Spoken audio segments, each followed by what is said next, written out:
For my leadership interview, I decided to interview my junior year of high school English teacher, Mr. John Flanagan, who is the head of the English department at Omaha Central High School, where I went. He's also was my English teacher and still is an English teacher.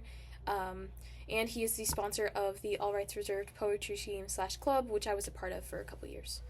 Um, when asked what inspired him to pursue a leadership role in his field and if there were any influential figures or experiences that motivated him, he explained that he didn't start out as a classroom teacher hoping to become a department head. He said that the opportunity just presented itself. Um, he was adamant at first because he liked being a classroom teacher, but after his colleagues kind of pushed him to take this leadership step, he was able to look at his self and his own qualifications. He explained that although he was adamant, he knew that he had a very good chance of becoming the English department head because of the experience he had at the school. He said that he had been at the school for about 15 years and he had seen a lot change. He saw a lot of new teachers, new institutional changes, different things that worked and what didn't work, solutions, problems, etc. So he knew that he was in a really good place to take this position. For a couple people he looked up to, he listed Ms. Jody Martinez, who was the former English department head at Central for about 20 years. She taught in the classroom for about 30, and he explained that she was a big inspiration and friend to him throughout his whole teaching process. She was the one who pushed him to get a master's in English and to start teaching higher level classes, which allowed him to become the department head eventually. She was kind of responsible for pushing him to taking new leadership roles, especially when teaching higher level classes. Along with her, he also explained that Dr. Keith Bigsby, who was the former principal at Central, was a big inspiration for his leadership as a teacher in general. He said that Dr. Bigsby was a fixer who took everything that was wrong happening at the school and kind of repaired it within about the first week. Flanagan explained that his faculty meetings were inspiring and inspired him to become a better teacher. He said that Bigsby explained that everything you do sends a message, which showed how children pay attention to everything, and it's an indication that everything you do is perceived by someone in some way. So you should be very conscious of your actions and much more than your words, and make sure that your priorities are right. When asked, I asked Flanagan if he had any challenges or epic failures, anything that went wrong with leadership. He explained that every day has new challenges, but one of the biggest challenges he dealt with was last year in 2022 when he had just become department head. It was about his first month, and they didn't have enough English teachers in the department for every teacher to have less than 200 students.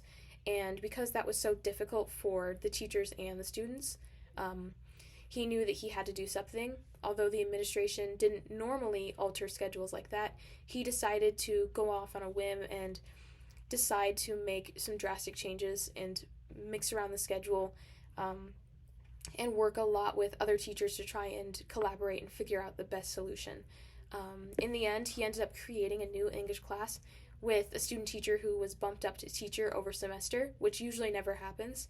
So he said that he was very proud of that and the ability that they were able to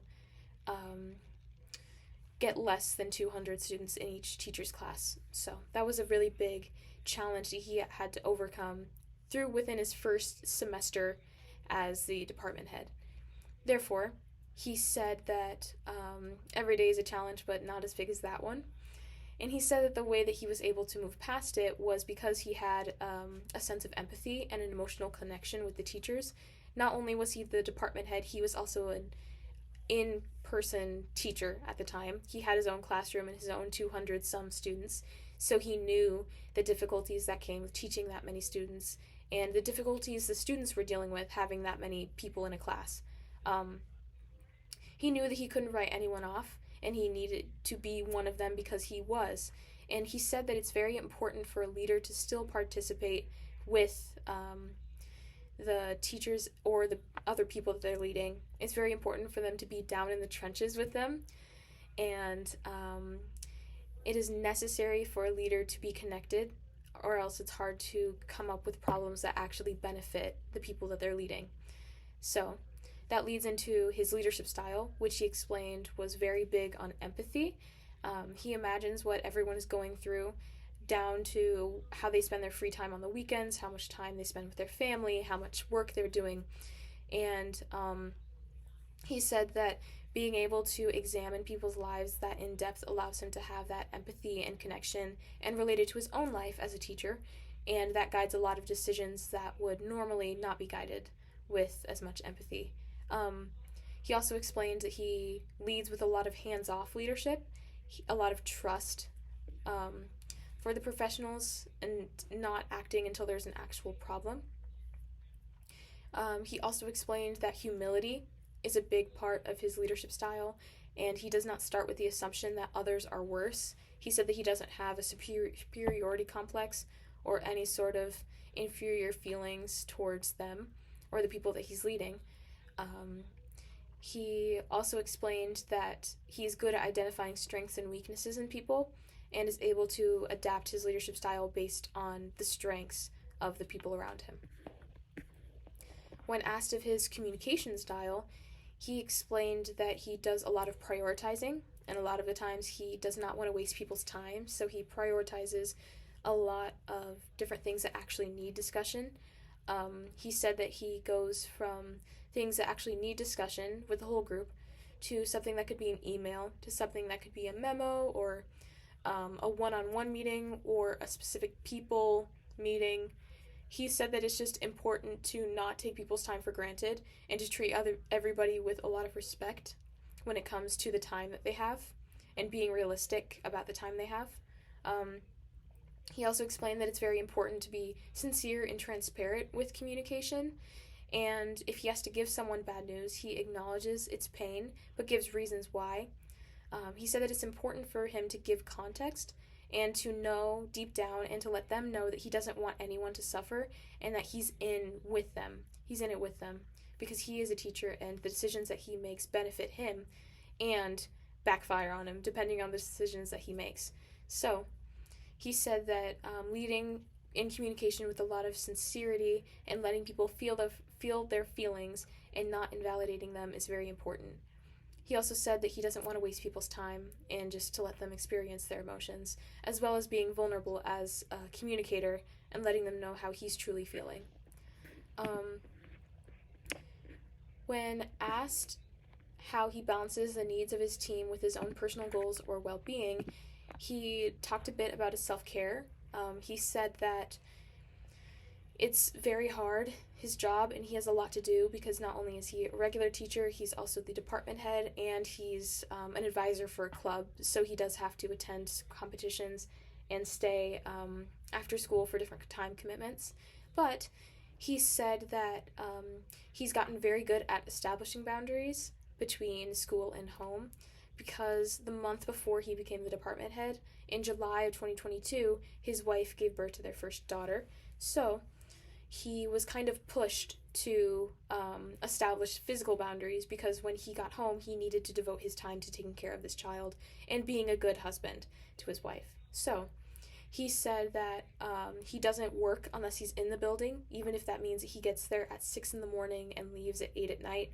He still separates the work that he does at school with his self-care at home. And he said that definitely benefits him because it allows him to have a place to rest and to not have that mental burden weighing on him all day, 24 hours a day. And he said that it's very important as a leader to have lots of goals for collaboration and lots of goals to establish boundaries and to not get burnout and not have that physical and mental strain on them constantly. I asked him if he had any specific goals as the department head, and he said that he didn't want to move past being a department head. He didn't want to go higher up in leadership. He said that he wanted to work with a lot more inclusion when it comes to the teaching style that they use, and he said that he just wants to keep the teachers having a smaller workload and the students succeeding. He also said that if the position came up where he had to stop being the department head, he would happily take it, and he would just go back to being a classroom teacher. And he said that that's just what he wants to do for the rest of his life, or until he retires. Um, when I asked him if he knew certain qualities of a leader that were important to exhibit, he explained that empathy is one of the most important leadership qualities that one can exhibit. He also explained that they need to have a sort of institutional knowledge, and they need to be aware of the kind of norms and what would cause problems within the system where they're leading. He also said that he appreciates when a leader has worked their way up and they have a perspective of all the different levels in which the society or the hierarchy is built. He also said that it's important for a leader to be able to look at institutional challenges and what has been done, and if something's not working, to reform it and to put in the hard work to fix problems rather than just letting things go or not caring about any new problems that arise. He said that doing the hard work and being willing to try out new ideas and changing things for the better is very important. He just explained that hard work is necessary in a leadership role, and that a leader needs to be someone who's willing to take risks and to try and change things for the better and not be complacent with the system. When I asked him if he had any advice to aspiring leaders, he explained that the fake it until you make it trope is not going to cut it. He said that a leader needs to be open about not knowing what to do and finding people who can help make it right. He said that they need to just get to dig in and learn and get comfortable with knowing very little and finding out what can help, what they need to know. He said that confidence can only take you so far, and it's very important for a leader to be comfortable with not being aware of everything, but not complacent. He said that a leader needs to be comfortable but be able to ask for help and to get better, and to be able to empathize with the people around him. So, my key takeaways from the leadership interview was that empathy is very important when being a leader, and it's very important to emotionally connect with others that you're leading, especially if you have that perspective, if you've worked your way up from the bottom, or if you are in it with them. It's very important for a leader to be humble enough to be able to connect and relate to the people that they're leading. It's also very important to lead with sincerity, vulnerability, and trust, and to know that every decision you're making is hopefully for the better, and to make sure that everybody else knows and you trust others to make good decisions while still making your own, and you hold yourself to that same standard that you do others. Finally, I believe that his idea of leadership and empathy definitely connects with a lot of things that we've talked about in class. I think that his ability to empathize with others is definitely a huge strength, and it's something that often the best leaders exhibit because they're the ones who are able to fully know that the decisions that they're making is helping the people that they're leading, which just helps for societal improvement in general. It kind of aligns with the design thinking model, where empathy is the number one thing that you start with, and that you need to be connected to the people and kind of know what solutions need to be done for the problems that are occurring, because you are able to emotionally connect and put yourself in their shoes and display empathy and sincerity and all of the different ways of leading with the heart and the different emotional connections when it comes to being a leader. So that was my leadership interview.